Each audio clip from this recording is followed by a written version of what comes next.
Itong flatbed, kanina pa yung nagmamadali eh. So pinanatan siya nung isa ngayon. Nandito lang ako sa likod. Sige na, paspasan lang kayo dyan sa harapan. Dito lang ako sa likuran nyo. Ito nga pala tayo ngayon sa Muhay, Asa Region again. Yun, babalatan naman siya yung flatbed. Ayun o. Tutulin nila ng dalawa. Oo, hindi siya pagbibigyan niya yun siguro. Hindi siya pagbibigyan. Layo na nila. Bilis. Nakatulin din.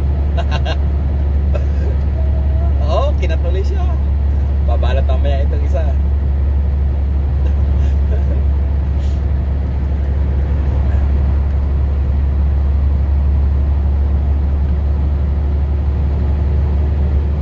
Panoorin natin guys. Kaso malayo na sila eh. Malayo na sila. Kaya tinaabutan yan. Natuli nila eh. Kaya mabagal na tayong patakbo. Ay siya, dahil hindi pa umuna itong ano na ito eh. Oh. Sunod ng sunod. Gago. Ang tanga lang eh. Akala niyo may ano sa likuran, sunod ng sunod.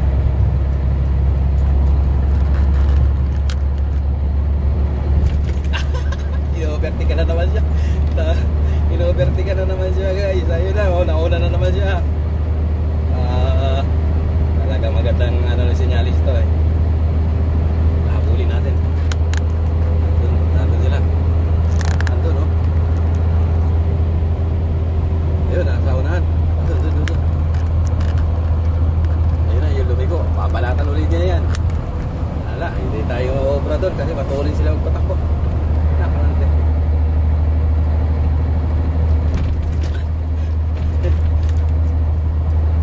Yan ang violation pagka na-chimpuan sila ng dito nung moror. Kasi sinasabi moror. Sigurado. May pera silang 6,000. Okay lang yan. Diba? Wala tayong pera 6,000. Mahirap tayo. Andun na silang dalawa sa unahan. Ayun, doon. Hindi obra. Pati ka na naman siya. Talaga namang papas-pasan yung dalawa eh.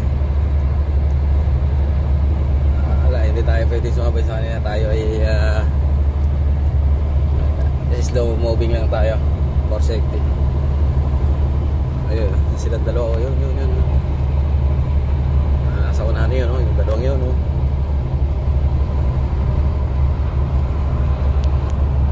Tuulin nila. Grabe.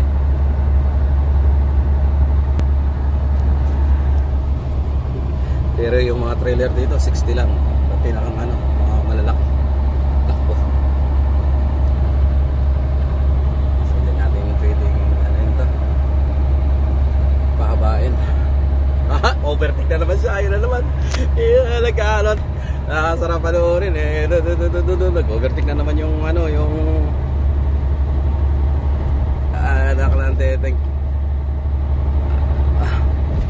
Layo ko kasi sa kanila eh. Ayun, layo ko.